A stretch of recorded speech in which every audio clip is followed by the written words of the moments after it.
আমি মসজিদে প্রবেশ করে ইমাম সাহেবকে রুকু বা সাজদা অবস্থায় পেলাম, এখন আমার করণীয় কি? শুধু আল্লাহু আকবার তাকবীর বলে সরাসরি রুকু বা সাজদায় যাব, নাকি প্রথমে তাকবীরে তাহরিমা তাকবীর পার পারে রুকু বা সাজদার তাকবীর দিয়ে রুকু বা সাজদা করব? এছাড়া আর কিছু না। আপনি যখন রুকু অবস্থায় বা সাজদা অবস্থায় পেলেন, তখন আপনি তাকবীরে তাহরিমা দেবেন।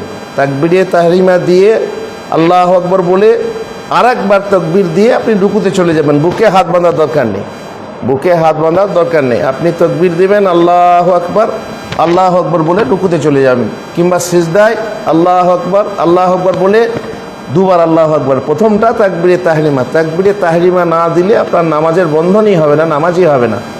দ্বিতীয় তাকবীরটা না দিলেও আপনার চলবে, কিন্তু ভুল হবে, তার জায়গায় সবুজ সিজদা দিলেও হবে, কিন্তু প্রথম তাকবীরটা আপনাকে দিতে হবে। তাকবীরে তাহরিমা দিয়ে আরেকটা তাকবীর দিয়ে আপনি সিজদায় যাবেন বা তাশাহুদে যাবেন।